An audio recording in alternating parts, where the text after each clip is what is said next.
This is NEGOTIATEx TV. Hey everyone, my name is Nolan Martin. I'm the co-founder and co-host for NEGOTIATEx, and with me today is my good friend Aram, who is also the co-founder of NEGOTIATEx. But more importantly, Aram, you want to introduce our guest?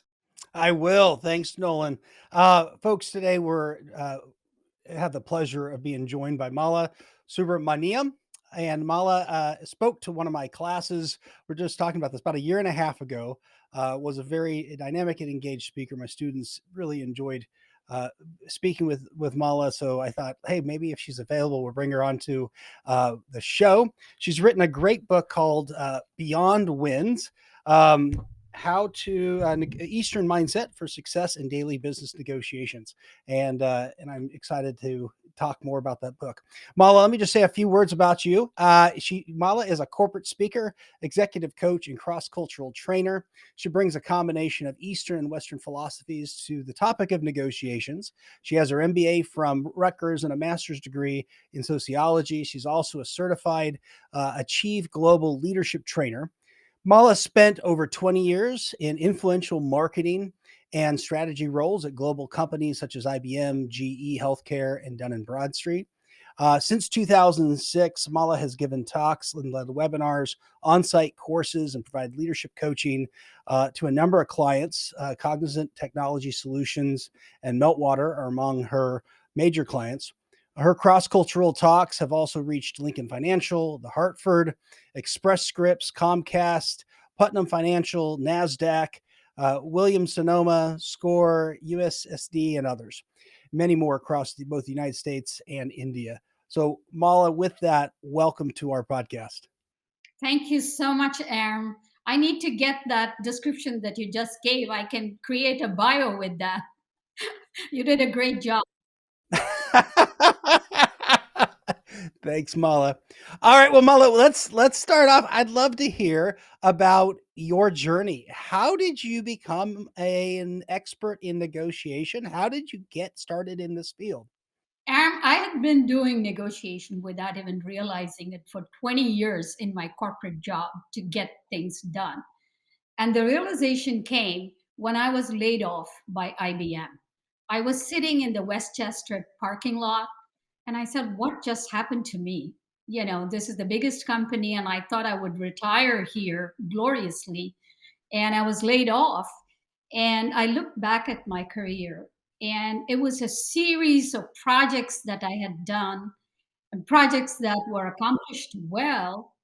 But in trying to accomplish finishing it on time and, doing things, I forgot what was important, the relationships and the long-term results. So I was looking for immediate wins. And that's what made me realize that I need to teach other people what to focus on and what to do. And I saw people walking out of the IBM parking lot. I was there for about 3 or 4 hours. I saw people walking out of their, evening around 5:30 p.m. And I was thinking, oh my God, I wish I could tell all of them, think of what is important. I left my Eastern roots in trying to win the rat race. So that's was the beginning of the journey. And fortunately, Cognizant had asked me to come in and teach presentation skills and across communications, giving lectures on that. And while doing that, they said, can you teach negotiation? And I said, can I teach negotiation? I can. But the slant that I used in negotiation was not tools and techniques. It was more of build yourself. So that's when one of the students asked me, Mala, why don't you teach this or write a book about it? Because that will be interesting. So there it goes, Aram. That's my journey. Oh, it's fantastic. And I would say that it sounds like it kind of starts from a place of personal need, which I can relate to, and I know Nolan can too, and then saying, I need to share some of this with other people. So I just want to jump in. So in the book, you talk about mindset. So how do we first get our head around mindset? Why is it important in negotiations? And then kind of kick this conversation off. Sure. You see, it's not about the tools and techniques that you have and all the, the computer, the technology, everything. It is the person in you that is going to be sitting at the negotiation table. And the person in you is the mindset that you have. I'll give you a very basic example. A lot of times people go there and, when they feel like they've gained a lot of weight, they say, okay, I want to lose weight. I want to lose weight at whatever cost. Then they start on these milkshake diets, Weight Watchers, and all that. And yeah, it might last. You might lose weight, but you're going to lose a lot more than the weight. Your health, your sanity, because you keep, going yo-yo up and down. So instead of thinking I want to lose weight, if your mindset is health, or I want to climb the Himalayas, or I want to do this. I know this person who actually was overweight, could hardly walk, and then this trip of the Himalayas came in, and she really focused on her health and did hikes every day, every week, and she was able to climb the Himalayas. Not only did she lose weight, she was extremely healthy, that she was able to go up the elevation. So to me, the mindset is important. If you are internally strong, and if you are goal driven, and if you have the right attitudes, then definitely it is long term success. It's not about an immediate win. And the same thing, I always tell people, I do a lot of career coaching and mentoring. And I tell people, don't say, I want a job, because then you'll get any job.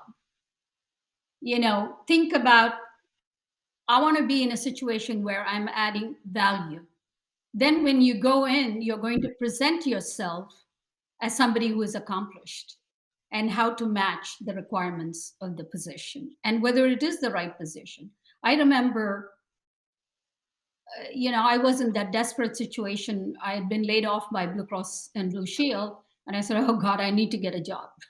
So that was the mindset with which I was approaching everybody. And I got a job that was miserable. They hired me as a credit analyst when I had very little background in it. It's just the way I was speaking that they were impressed and they hired me. And I quit the job within a month. So to me, mindset is very important, particularly when you go into negotiation. Did that address your question? Yeah, I think it does. And I remember, Mala, you kind of built on this. We started when you visited my class. We did a little poll. We asked students, about some mindset pieces. Do you want to win or succeed? Are you going to bargain? Or are you going to negotiate? Are you going to react or are you going to respond? How do those concepts, those different, how do those play into this mindset that you're talking about? Sure. If you want to win, then basically it's a short term.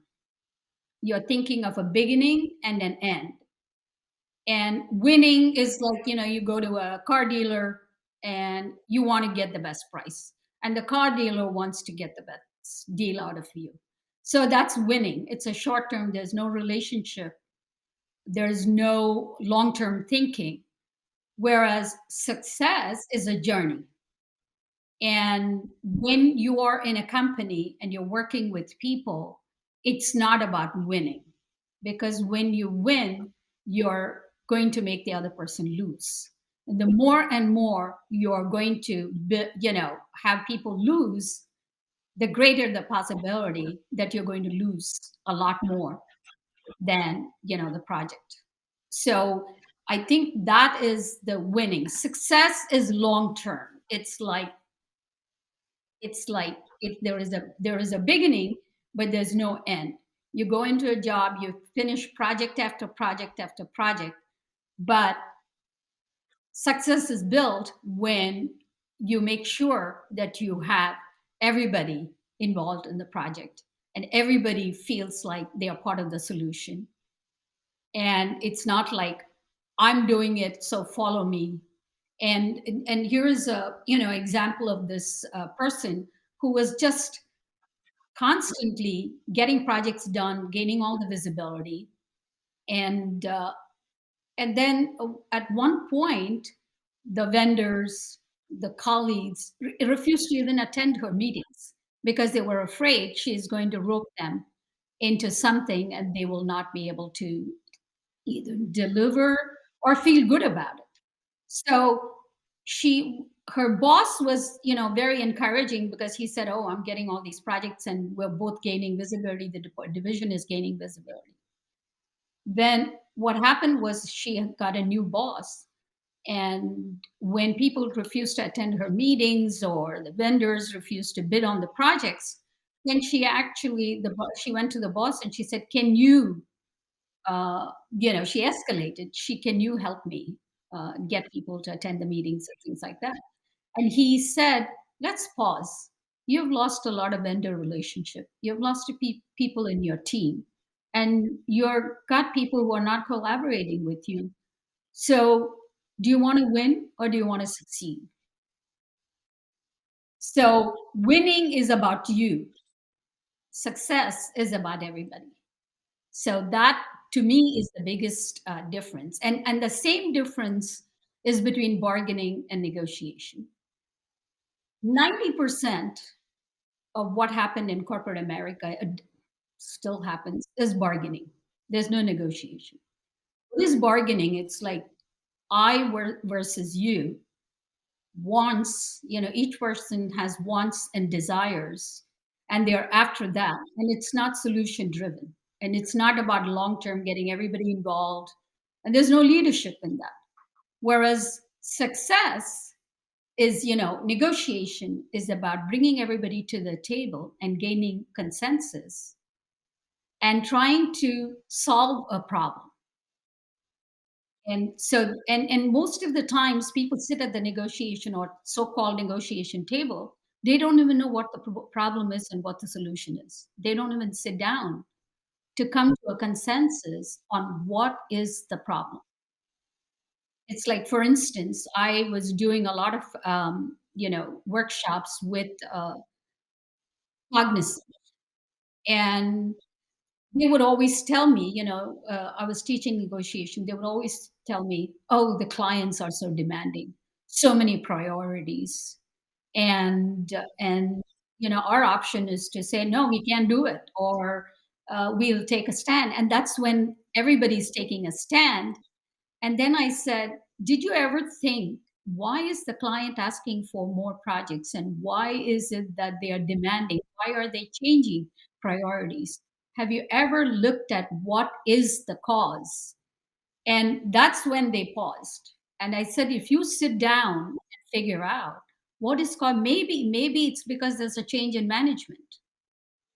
And that change in management is causing people to react a little differently. So why not think, how can I help the client?" Because the definition of client is one who is dependent on the other. So client means the client is dependent on the vendor or the consultant. So they're dependent on you. When they are dependent, instead of taking a stand and saying, "I'm not going to do it," think about what is it that is causing them to make these unreasonable demands and work with. That's a great framing. Yeah, that's such a great framing. It's got to be difficult too, and it's something I think Nolan and I can say we've heard working with our different clients who will say, "Ah, the supplier's the problem, right? The supplier will never do this, right?" And it's never really focused on ourselves, and never that question that causes that pause, which is why might this be occurring for them? Exactly, and I think that's what, if you don't mind my going into the Eastern mindset. um, Yeah, well, that's what I was gonna ask you. I was gonna ask you that. So tell us, because this Eastern mindset, and the question is, does it have a place in Western business? yes, it does. In fact, the Western, with its independent thinking and its series of wins and doing so well. I mean, it's the most advanced nation on on this earth. So, so you've got really advanced thinkers and everything. what is missing, I feel, and what was missing in my approach also in 20 years in corporate America was an internal focus. What is internal focus? Going inward and taking responsibility. See, when you're externally focused, you're always looking for reasons for your success or failure or your win or your losses. Internally focused means I take full responsibility for everything that happens. I create my life. I create the situations. I create the success and the failure. So when you take full responsibility, that's what internal focus means. And I think if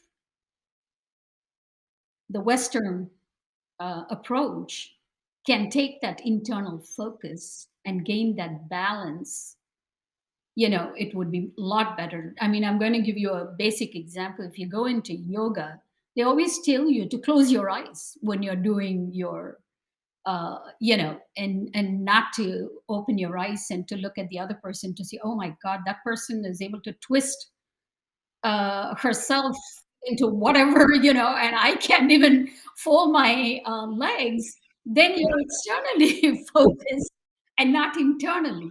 Because internally, the breath has to guide you into the movement or into the position.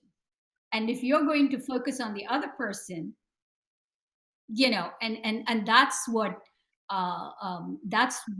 internal focus means, taking responsibility for yourself and being guided by yourself. I love the fact that we have all these tools and techniques and everything, and I did a course and I've read all the books, the Getting to Yes, Never Split the Difference, everything I have read.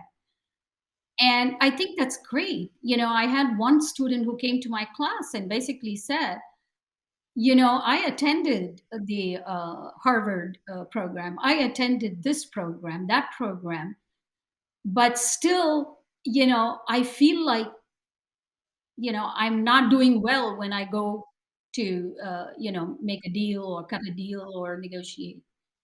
And I said, that's because you're letting the tools guide you. You should be in charge. And for you to be in charge, you have to have the right mindset. And so that basically, I was going to say I appreciate the yoga example, because if Nolan and I, and you're only seeing us kind of from the chest up, but if we were trying to do some twists and turns without keeping our eyes closed, it would be disastrous.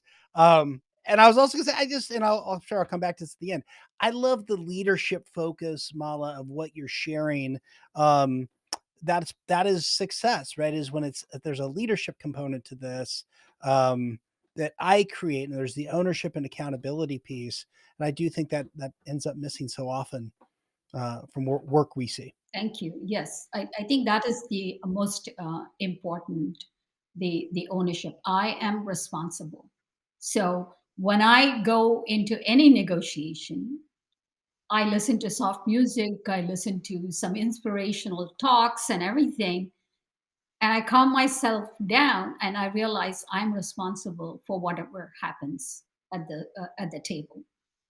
Once people take ownership, then it's a totally different thing, and I feel that's what the Western world needs, because Western world is very transaction driven, and there is no thing to build relationship, and there is no kind of taking ownership. Like, I never took ownership of all the problems that happened, that I kind of left a trail of problems in my corporate career, that I didn't take any ownership, and that's where I felt that I had failed. But I don't blame myself, I take responsibility. I think that's a good distinction, that you don't blame yourself, that you take responsibility. Mala, I want to follow up with you. So, what are these 7 rules to an effective negotiation that you talk about? My favorite. The first one is actually I'm going to do one more, the 8, and the first one is the communication signal. And this is very critical because if you look at it, most negotiations or so-called negotiations is about you and we, and it's people sitting at opposite end of the table. One person has one understanding of the problem, and the other person has a totally different understanding of the problem. For instance, the client will say, all the data that you gave was incorrect. The reports are all incorrect. And then the vendor is saying, that's because people in your department gave incorrect data. So it's like, okay, then what is it that caused them to give the incorrect data and these people to take the incorrect data and produce the reports? That means nobody sat down to see the corrections that were needed to fix the data before you created the report. So there's no common understanding. So with that, they come to the table, and this person is saying, oh, we want the reports on that time. We want you to redo the reports. And these people are saying, no, we can't afford to redo the reports. That means you have to pay for those resources. So there is then a tug of war, and then one walks away the winner. Usually it's the client, and they feel good about it. And this consistently happens to the point where then the vendor feels like, I've exhausted all resources. I cannot comply with the client. Now I have to fight, or I have to drop this client. So that is the main thing, getting to a common understanding of the problem. I think in the book, I'd given the suggestion of a conversation between a parent and a teenager. The parent, if you don't mind my giving that, the parent says, you have to come by 9 p.m. And the kid says, are you kidding me? Everybody will laugh at me. So they're both taking a stand. But then when the parent said, I'm concerned about your security, your safety, because there's a lot of accidents and a lot of shootings and things like that, I'm afraid. And then the kid says, people will laugh at me if I come in at 9 p.m. I might as well not go to the party. Or he might say, okay, let me just skip out when dad is sleeping. So instead of that, they come to an understanding. Once they come to an understanding, then they can, then the negotiation starts. So that's the most important, the communication signal, where. And I appreciate your example. Sorry, I appreciate your example because I have a 14-year-old in the house. Oh, okay. So you're setting me up for success. Ask your 14-year-old to read the book, and you read the book, and then sounds good. And then we'll give you a call. Yeah, I can mediate. But so that that is the most a lot of times I hear people say, I communicated to, and I always say there is no to with a communicate. It has to be with. So it's a two-way street. So that's that's one of the first things that I say. Once you've got the problem, a common understanding of the problem, then the goal is easier to set. Instead of saying instead of the vendor client saying, my goal is to make these people do the reports, and the other person saying, no, I have to see how I can decline doing that. Instead, then they come to a common understanding and see a goal that is mutually beneficial to both. For instance, like I said, the goal is not losing weight. The goal is, being able to travel, being healthy.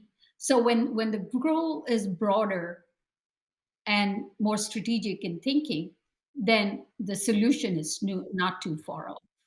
You see, I went through a class where they were talking about how to come up with options and things like that. And I was thinking, you have not even zeroed in on the problem. Where can you come up with the options? Right. So I think that's. Sorry. Did you say something, Aram? No, sorry. Yeah. So I was just going to say, I think that's really insightful. Because we talk so much in our line of work, right, about getting creative. We want people to get creative. We want them to come with options. But if they haven't gotten to the root of the problem, well, you're just kind of making stuff up, right? Yeah, exactly. Because that's when you're thinking about what is that person's interest and what's my interest and how can we, come to a common understanding. No, it's like first figure out what the problem is. See, the interest is all about who, the problem is all about what. So figure out what is the problem and also what is the need. Instead of thinking what does Aram want and what does Mala want, it's like what is the need that will satisfy both ends. What is the need and what is the solution? It's about not you and I, it's about we. So it has to be very solution driven. So that's the most important, the goal. And then the next one, all this, then once you have the goal, that kind of gives you the balance. Because, it's so funny. I'm going back to yoga. When in yoga, they'll ask you to stand on one foot. So if I ask you to stand up and stand on one foot, you're not going to be able to do it. Instead, if I say,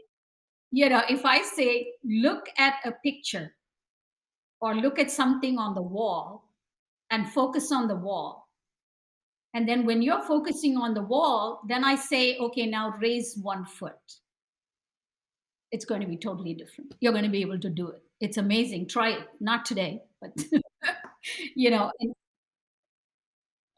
try it because if I've done that. Like I can stand on my feet as long as I'm focusing on that object. The moment I take my eye off the object, I fall. So that's what goal is. Throughout the negotiation, you have to focus on the goal. Then you'll be balanced.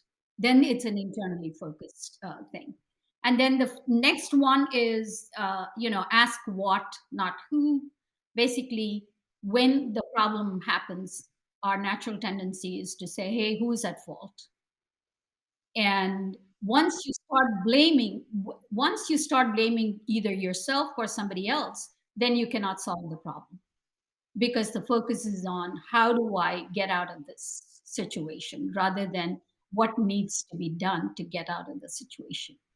And the next one is dare to dream. Most of the times I've when I've mentored people, oh, I'm going in to ask for promotion or I'm going to ask for a salary increase, and I know my boss is going to say no, and I'm not going to get it, or yeah, I'm not going to get this job, or I'm not going to get this project done. So when you go with that, how are you going to get it done then? How are you going to get the job? Or, so to me, it is better to dream big and have that strong intention that, have a visualization of you and the other person shaking hands and being happy about the whole thing, or you buying something with the new salary increase that you got.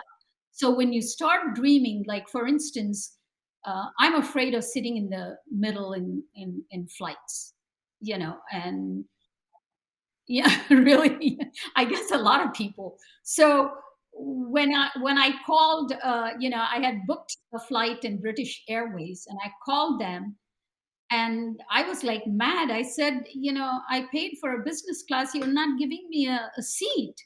And they said, ma'am, it doesn't matter who you are. We don't assign seats till 24 hours before. And I said, then I have to cancel the flight because I can't even imagine sitting from here to India, sitting in the middle row. So leave alone, going to Houston or something. So, uh, and so I fought, and the person said, heck with it, and didn't do anything. But then when I thought about it and I called again with a totally different approach, I saw myself sitting in the end seat and having a drink in my hand and enjoying, like a dream and intention. So my whole approach was different. I was more, friendly. And I said, oh, I know you can do it. And then they said, oh, don't worry about it. We've had a thing and we can do it, and they were able to do it for me. They were able to give me a better seat in the business class, and I was assigned all the way. So I think that's what is the dare to dream, the intention, the hopes all have to be there. You cannot go with any doom, this person is nasty, going to thing, and then say it only when you believe it. That is the third rule that I have, the fourth rule, that you have to, don't go there and give options if you're not going to accept it for yourself. Like the first rule is this option something I would accept? And if I'm not going to accept it, I'm not going to present it to somebody else. I've had people coming to this so-called negotiation and give options. And when I ask questions, my background is in market research, so I know how to ask questions so that the other person will spill their guts. But I'm just kidding.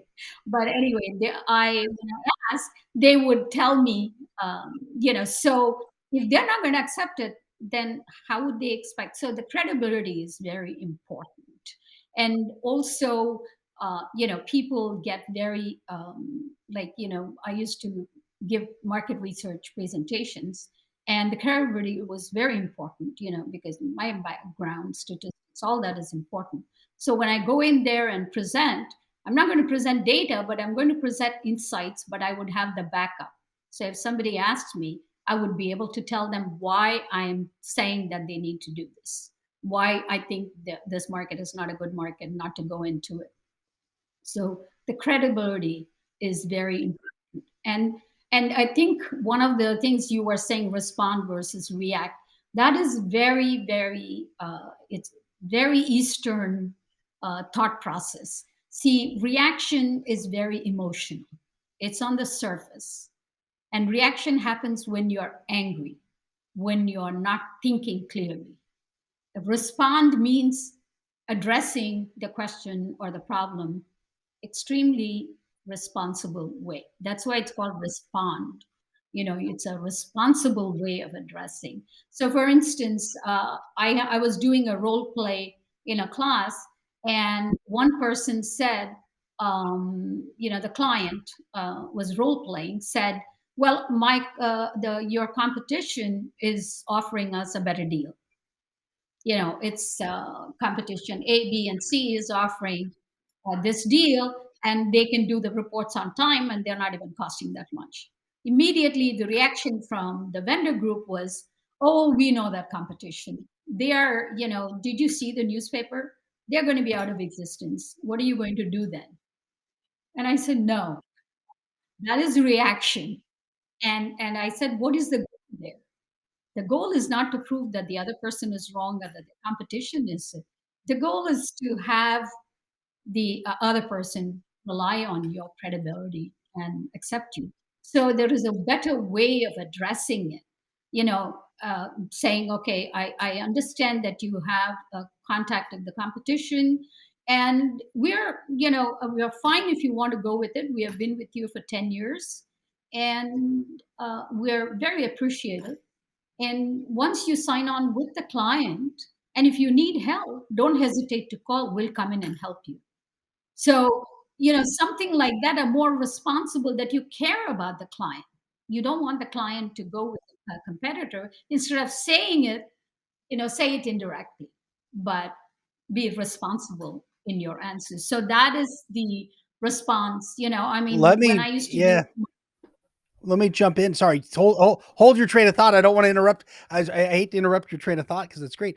I have not heard respond framed in the way that you just did, to address in a responsible way. I really think that's a beautiful nugget. So I just wanted to kind of emphasize that in the description you're giving to it. I've just not heard that before, Mala. So sorry for interrupting, but I just wanted to, share that. Oh, that's great. Thank you. Thank you. That that's and I learned it when I used to make presentations on market research. I remember one presentation on customer service, and the whole operations area was up in arms. When I walked in, the analyst was the one who was going to present, and he presented, and everybody was, you took the wrong sample, you didn't call the right people, and things like that. And the analyst was said, "Well, you gave the data," and it was like he was reacting. And he said, sampling, he said, I have a PhD and I've been doing this for 15 years. What do you mean that we were wrong in sampling? And then I said, no, time out. I said, you have to address the persons. They're all angry because it's going to affect their bonus. That's what I was thinking. I didn't say that. They're afraid of the bonus and the thing. Instead of reacting to them, to their anger, because when you're reacting to the anger. You're not reacting to the questions that they are asking. You're not responding to them. So then I said, okay, let's make a sample call. You're saying that your calls, you have reports that show that your calls, customers only hold for 30 seconds. So let's do a sample call. When we did the sample call, and I asked, what is the telephone? They gave about 10 telephone numbers. I said, well, there is the problem. So I had to prove to them that what we were saying was correct, but without making the other person feel like a fool. So if I say, hey, I have an MBA, I have a master's, how dare you ask me these questions? Then immediately it's a we they situation.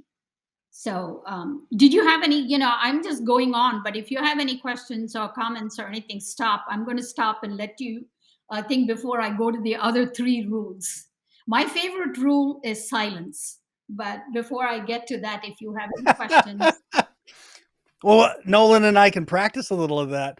But that's, no, this is great. The rule, the rule is being open-minded. Because of my background in market research, I have to say that I'm fairly neutral and open-minded when I discuss with people, when I have a conversation, and that goes with not reacting and things like that.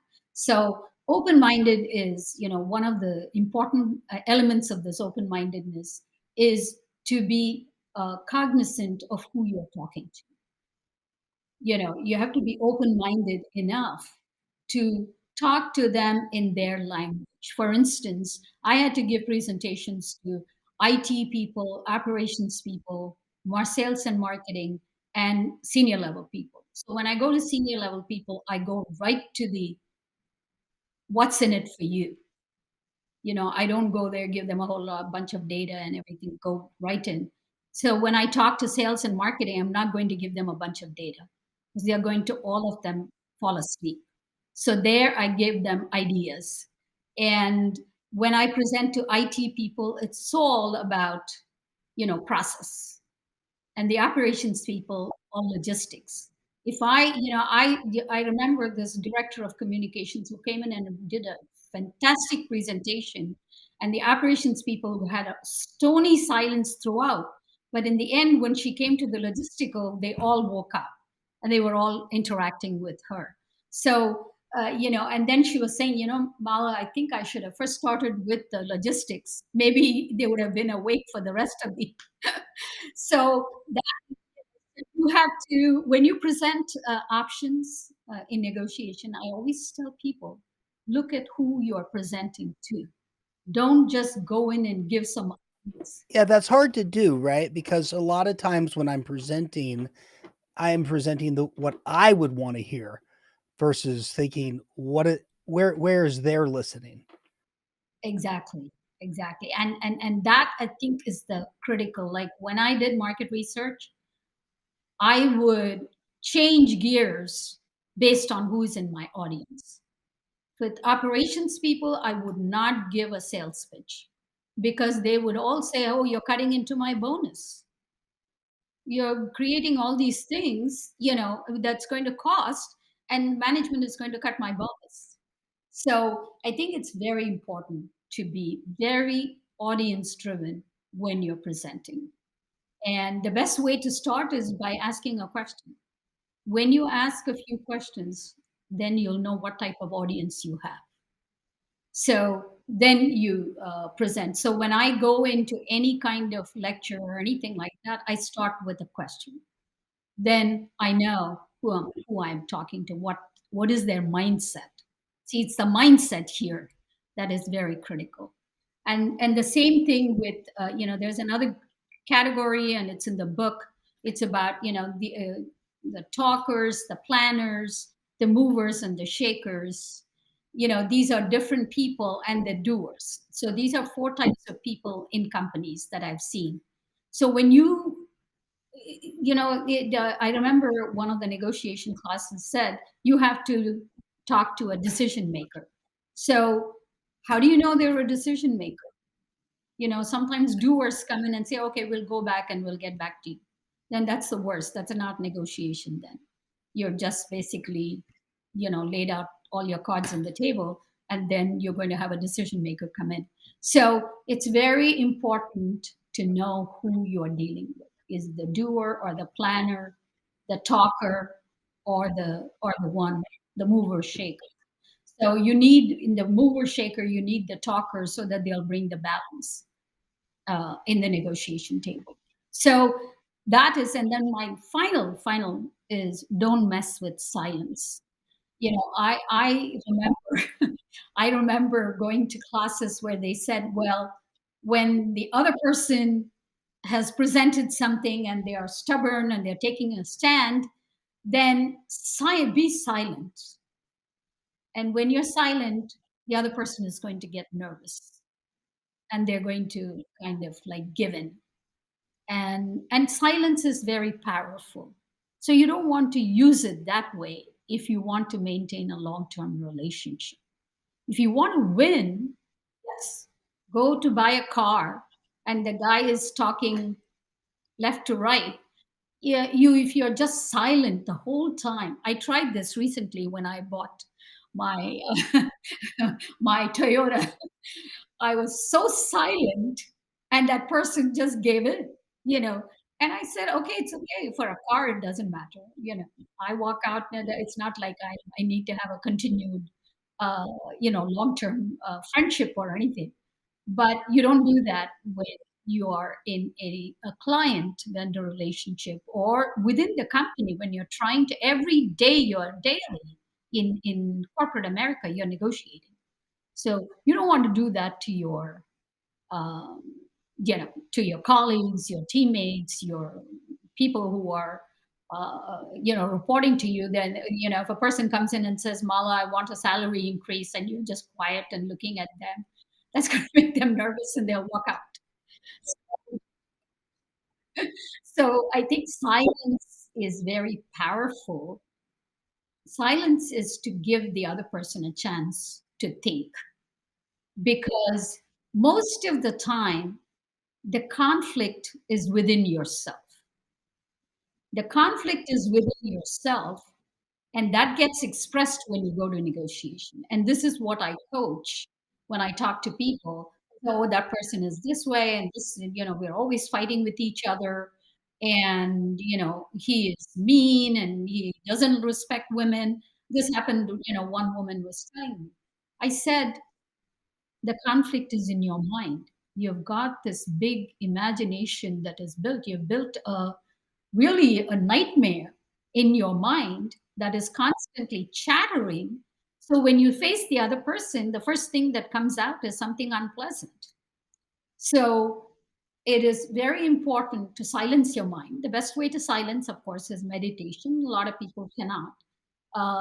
Other ways is to listen to soft music, listen to inspirational talks, and everything, so that you're kind of silencing your mind so that you quieten the chatter in your mind. I did a major presentation, and it was a very, very, very contentious presentation. Everybody was so, and then my client called and she said, Mala, we're going to introduce another coach, executive coach, into the group. And I was like really mad, because I had just come out of a contentious presentation where everybody was challenging me. And I'm thinking, oh, there's another challenge. I set up this executive coaching program and I'm like the lead person and they're hiring somebody without talking. So my mind was chattering. And that's what I blurted out. I said, nobody told me. How could you do this to me? That was it. And then, I realized, and she said, Mala, I'm surprised that you're talking that way. You never talk that way. And then I said, okay, I'm sorry. I was in a bad presentation. Can you give me some time? So I hung up, had the time. When I came back, it was a totally different approach. And they had that coach reporting to me. So that's when you use silence. The silence is not to outwit the other person. The silence is to silence your mind and remove all the conflicts and the imaginations and the gory details sitting in your mind, so that when you talk to the other person, there is clarity. And when there is clarity, definitely the outcome is better. So that basically is my lecture on the 8 rules. The 8 rules. The 8 rules. That's great. Thank you. All right. Thanks for sharing that, Mala. I think those 8 rules are pretty powerful, especially as I think we just like hearing about different people's frameworks, rules, anything that they follow when it comes to negotiation. Hey, everyone, Nolan here. Got to jump in and end the conversation right here. If you haven't already, please rate, review, and subscribe to the NEGOTIATEx podcast. We'll greatly appreciate it, and we'll see you in the next episode. Hey, thanks for checking out this video on NEGOTIATEx TV. If you found any value at all, please hit the subscribe button, hit the notification icon if you want to be notified of future videos. And then we also have a couple videos over here that you might be interested in checking out. If you and your small business, your team are looking to get negotiations or leadership training, then you can head over to negotiatex.com and learn more about the coaching services we offer. Thanks, and I'll see you over in the next video.